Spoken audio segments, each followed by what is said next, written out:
Where are my glasses? Hello. Hello. Welcome to Leap Taken. I'm Mika here at Leap Taken. I talk all things witchy, craft related, law of attraction, manifesting, esoteric, and everything else in between. Welcome to the channel. This is Leap Taken. And we're going to be talking about becoming the alchemist. That's the topic. That's the theme for November. I am quite excited to talk about this and to give you guys content about this and, take this to different levels. We needed to be able to see. There we go. I could not see before very well. But anyway, yeah, I wanted to have this conversation and introduce this topic because I think this is an evolution in practicing. The more you're practicing magic, the more you're calling yourself a witch and you're doing the witch stuff. This is the conversation. So I'm getting my notes ready because y'all know I will skedaddle over the topic and then eventually come back. So this whole month is about transformation, okay? Not the glossy kind that you see on social media, but I want to preface this, but the deep, sometimes messy, soul level transformation that witches experience when we commit to our growth in our craft. I've experienced this multiple times and I'm ready for it now. So today the topic again is the art of transformation, the witch as alchemist. So we're going to talk about the spiritual, or excuse me, we're going to talk about what spiritual alchemy really means in witchcraft and what it looks like, how it feels, how we as witches use symbols, color magic, journaling, and ritual to literally transmute energy. I'm in my bag with this because this is a lot about this is the conversations I have when I'm talking to more seasoned witches. This is what we talk to. So we gonna have a more coven related conversation, and it's a big conversation. Um, it's one, but it's one that perfects. It's perfect for the season because right after Samhain, when the veil has thinned and the world is sort of grows quiet, that's when transformation begins. Sorry, so we're gonna get into it. So, what is spiritual alchemy? What is spiritual alchemy?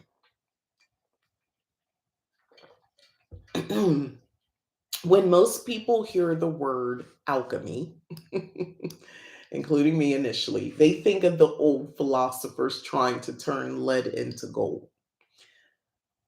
But spiritual alchemy is about turning your inner lead, your which is your fears, wounds, limiting beliefs into spiritual gold, which is going to be your wisdom, your peace, and empowerment. It's the witch's path of self transformation. In other words, we don't just practice the magic, we become the magic. Every ritual, every spell, every journal entry, because record your stuff, y'all, is an act of transformation. So taking raw emotion or circumstance and refining it into something more sacred. You see?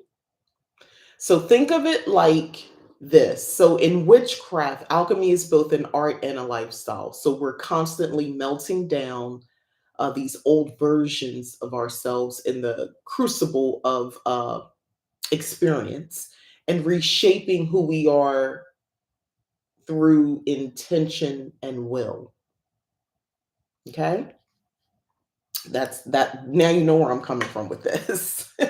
So that was spiritual alchemy. I'm going to repeat this. So we're taking our inner lead, um, which is going to be like those fears, your wounds, your limiting beliefs. This is just an example, and we're going to turn it into spiritual gold um, throughout by alchemizing it into wisdom, peace, and empowerment. So, symbols of transformation. So, alchemy and witchcraft share a visual language, symbols that teach us how transformation works. So, let's get into like the elements. So, fire. Fire is the element of transformation. It destroys, but it also purifies. I relate to this a lot. That's why candle magic is so powerful. It's physical proof of transmutation. You watch the wax melt, you watch the smoke rise, and the energy change form right. It is changing right before your eyes. You're seeing it, right? That's one of the reasons I think it satisfies me. One, yes, I probably got a little pyro in me, but it's an Aries. But I do like to watch the fire burn. I do like to see the wax melt. Like I want to see it in I'm cool with part of my ritual or a spell being to just watch the candle burn. And I realize because it represents the impatient side of me as well, which is I'm physically seeing a transmutation happening. I'm seeing the proof of transmutation happening. Like it does something mentally, and now I can fully lock in. I can buy into the spell, my intention fully. Anyway, that's how my mind is. So let's talk about another symbol of transmutation or transformation, death and rebirth. So we see this symbolism all around us, especially like in November. The earth goes quiet, plants die back, the light lessens, it's getting darker, right? But that death is also a beginning. In witchcraft, death isn't the end, it's the necessary step before renewal. So think of the death card in tarot.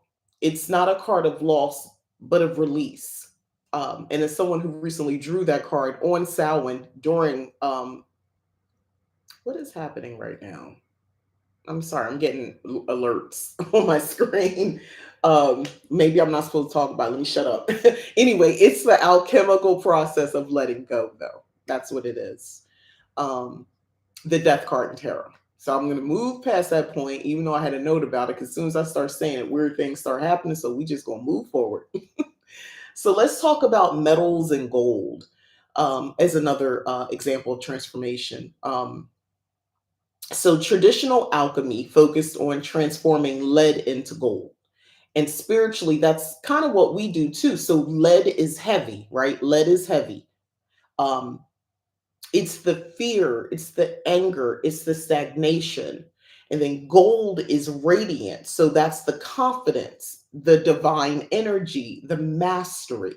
So when we work on ourselves, we're refining our inner metal, making it shine, making it more radiant.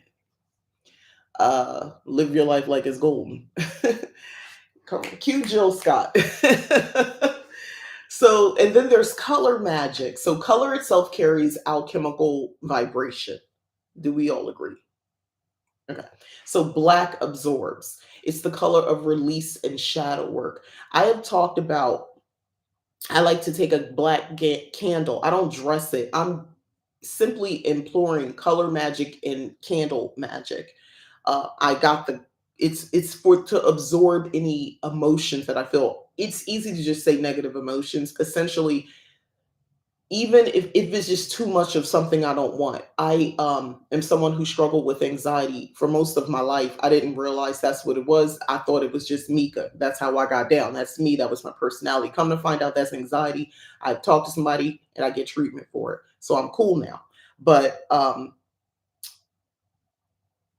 I had been I would sometimes use a black candle when I couldn't get the mind to stop racing and fixating and racing and fixating. I would use that black candle. It's not that it made me stop. What it did help is I told myself that as these or not visions, these thoughts were coming to me, it would spill over what I couldn't handle into the black candle. That energy, it would absorb it. So I would make sure where I was near the candle. So that racing mind thing that I was going through, those thoughts will pour out and it will pour, that energy would just be absorbed by the black candle. I found that very comforting as someone who did not know how to shut that off at the time. And then there's gold. Gold radiates. We talked about that. So it's transformation, illumination, power reclaimed. That's the alchemical, vibration specifically with gold. When you think of gold, you think of illumination, um, riches, royalty, reclaim, your majesty. And then there's purple, speaking of majesty. Purple bridges both worlds. To me, it's wisdom through experience. So we're talking black, gold, and purple. So try this when you're journaling or if you're lighting candles. Use black and gold together to represent your personal transformation process. This would be a good time to do that. By the way, I practice what I talk, so I'm doing this. All right, so just a tip. And then let's talk about how witches transmute energy. So we've probably all been exposed to other people talking about transmuting energy. These are terms that were popularized over, I want to say, in the last 10 years or so, more commonly, especially like here on YouTube and things like that, about transmuting energy. So let's talk about how we actually do this in our day-to-day practice. So you don't need a philosopher's stone. Your mind, heart, and altar can be enough. Your mind, really. But through ritual, let's talk about it. Every time you cast a spell for healing, love, or prosperity, you're channeling energy through the alchemical process. You're directing emotion, will, and symbols to change reality. Ritual gives energy form.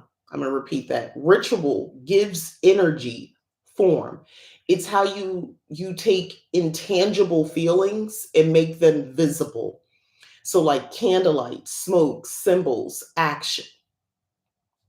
And then there's through journaling. Witches are record keepers. Why do you think I'm so big on this? Like this was something I decided I needed to push because this is something that needs to be. Like you need a place to write things down. And you can pick whatever you want. You can just use a simple notebook. You can use your app on your phone, a notes app, whatever you want. And I'm for all of it because I use all the things. But anyway, witches are record keepers. When you write about your experiences, you're processing and transmuting energy.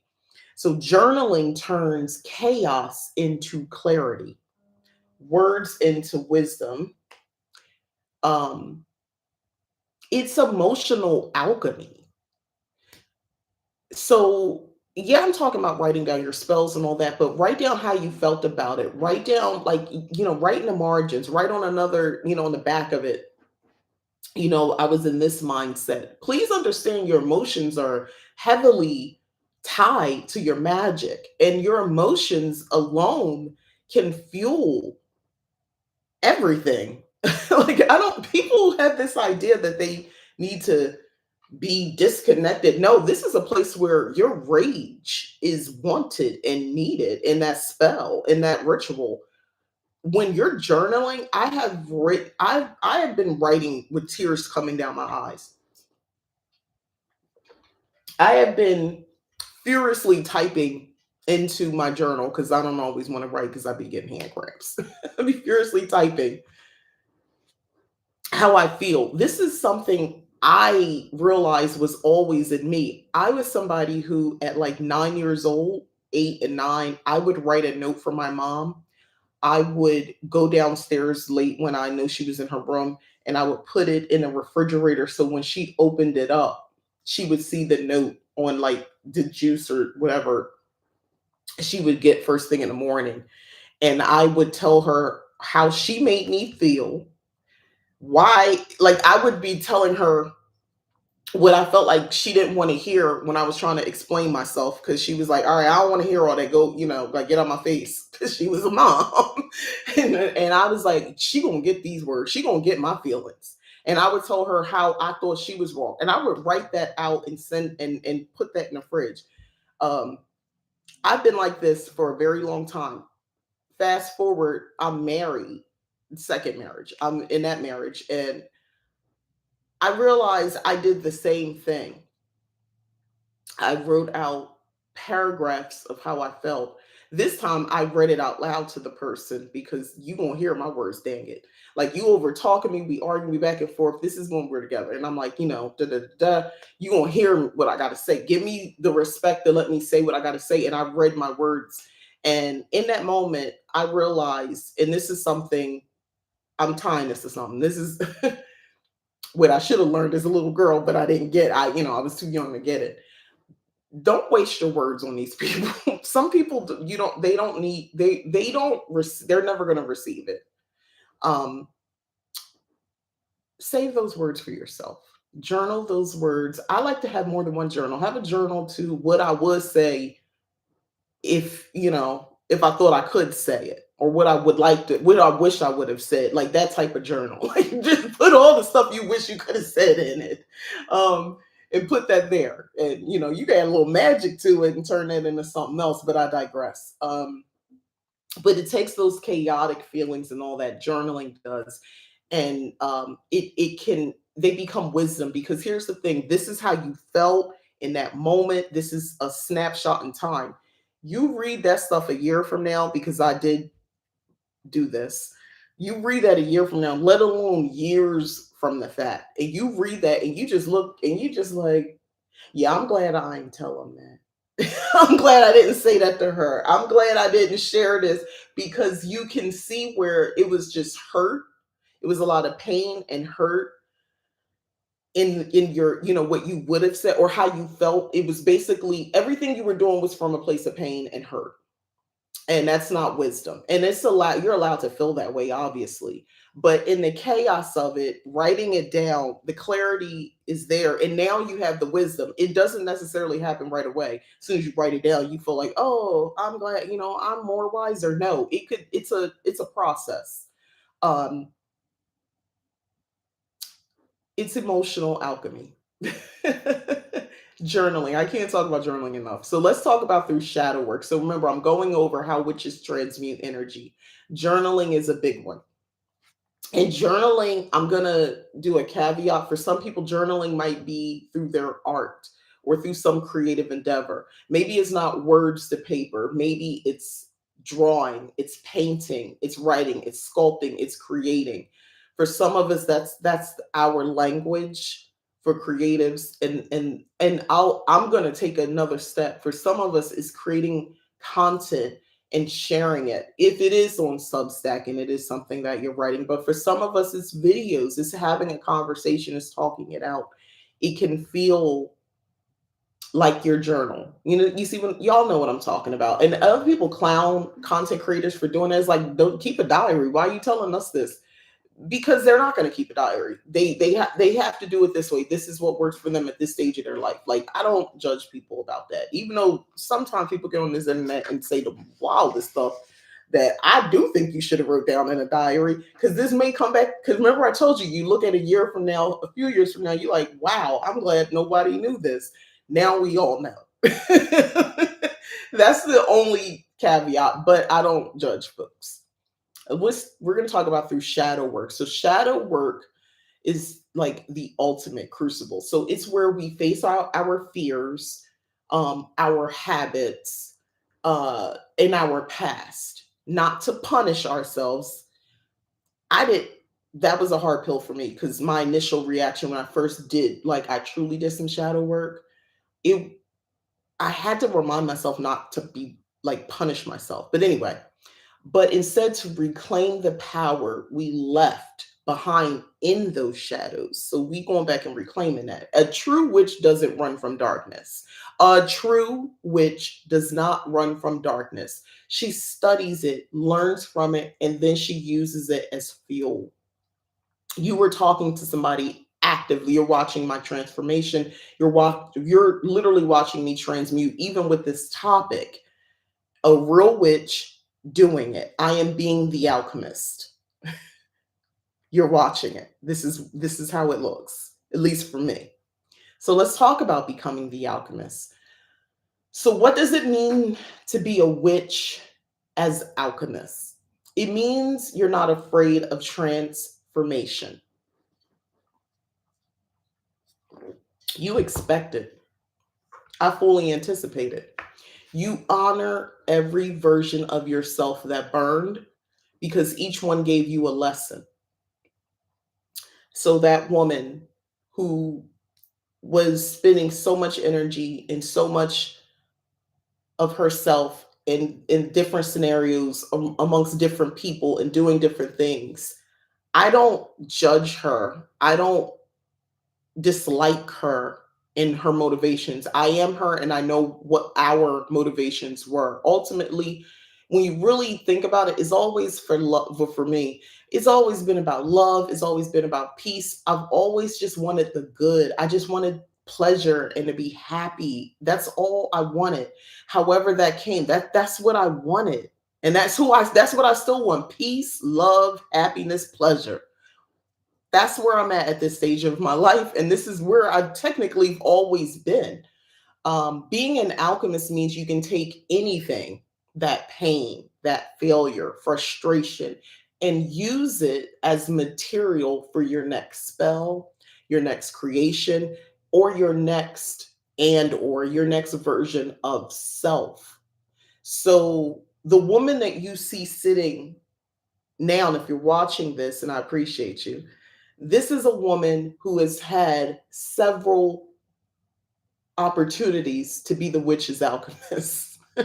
And like I said, you're currently watching this iteration, this version, um, taking pain uh, and transmuting it into to the next version of me, of self.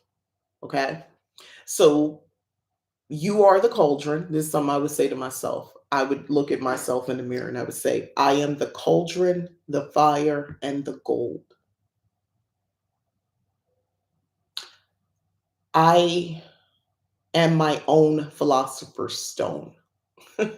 So in your case, you are the cauldron, the fire, and the gold. You are your own philosopher's stone. So let's talk about practical ways to practice alchemy this month in November. Before we wrap this thing up, because I am getting to the end, I want to give you practical ways to work with this energy in your own craft. So let's talk about fire magic. Write down what you're ready to release, burn it safely, and visualize that energy turning into gold smoke rising up. Simple. Alchemy, all this magic, witchcraft, it's an inside job. It's in your head. So people say, oh, all that stuff just in your head. Yeah, I know it's in my head. But here's the thing, it's in my head, but I'm getting outside results. Boom. A lot of people are not going to get that. We're past the point of trying to explain that to people. Um, we don't care. Like, I don't care. We're not explaining that to anybody. We know it's in our head, but that's not a derogatory. That is the point, which means you need to be in your head. Don't let your thoughts run loose. You need to be controlling this stuff. And you can learn that.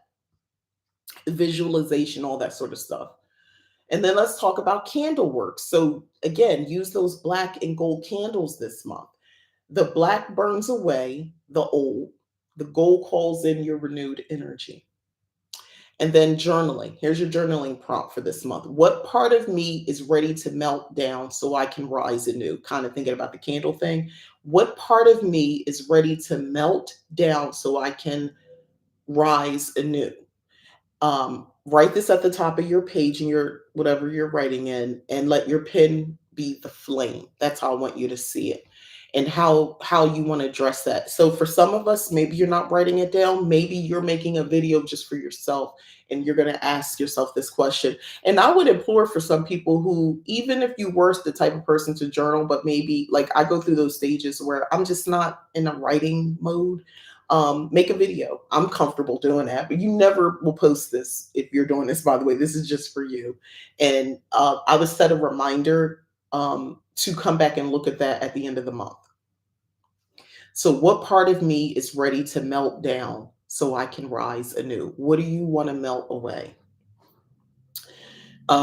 Your shadow work meditation, when you feel triggered, instead of reacting, ask, what is this trying to show me? I'm not reinventing the wheel. We've all heard this before. Instead of feeling triggered, because these are feelings. When people hear triggered, It's like, oh, I can't control it. I was triggered.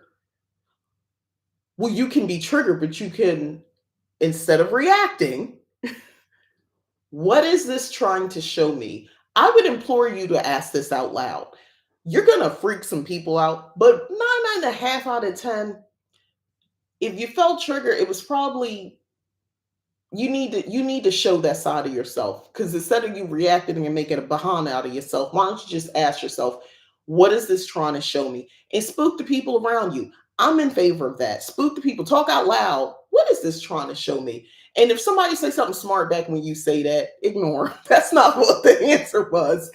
I do stuff like this. I'll be in public and somebody is really testing me, testing my gangster, testing my witch. I get tested sometimes. And I will say, what am I supposed to learn from this? And I put my hands up like this and I have my eyes closed for 2 seconds. And I'm like, take a deep breath. People look at you crazy. But you know what? Maybe the answer was people need to look at me crazy so they can leave me the F alone. Moving on. That question alone is alchemy, though, turning reaction into awareness. Sometimes you got to pop up and shut. Let me stop. Anyway, so let's talk about, yeah. So now I just kind of want to reiterate everything. So as we move through November, remember, you're not meant to stay the same. Um, I do find it interesting. People say, "Oh, this person never switched up." I've been the same. Like that's a very popular thing in my culture for people to kind of like, I've been the same since day one. And when people know, they mean how they are with you. Relationships evolve, friendships evolve. We shouldn't be the exact same way. I have a best friend I've been friends with since I was 14 years old. We are not the same way we were at 14 with each other, toward each other, as we were in our 20s, as we were in our 30s, as we was in our 40s, and so forth. Like the relationship dynamics change, how we talk, how we are, interact. You shouldn't be the same since day one. That's weird. So you're not meant to stay the same. And when I say that, you as the person, but also your interactions with the world and with other people, you're not the same. You're meant to evolve, refine, and radiate. Your entire life is a spell of transformation. You've been doing it the whole time. I'm just asking for you to get more engaged in the process. Um, the next time you feel yourself shifting, I would suggest don't resist it. Let's light a candle, whisper your name like an incantation, and remind yourself, I am the alchemist. I am the gold. I am becoming. All right, so that's it. Thank you for joining me here on Leap Taken. Um, I appreciate you all. I don't have a lot going on right now as far as views in this thing, but that's okay because I know people will catch it on the replay. I appreciate you all though. And for my members, well, your video is coming literally right after this because I'm hitting record.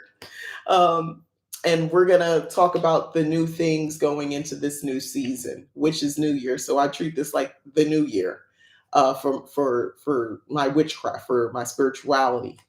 So some new things are coming. I'm coming with that new energy uh, as witches. So I can't wait for you guys to see that. So if you're a member watching this, or if you want to join the membership, it's a great way to support me in the channel.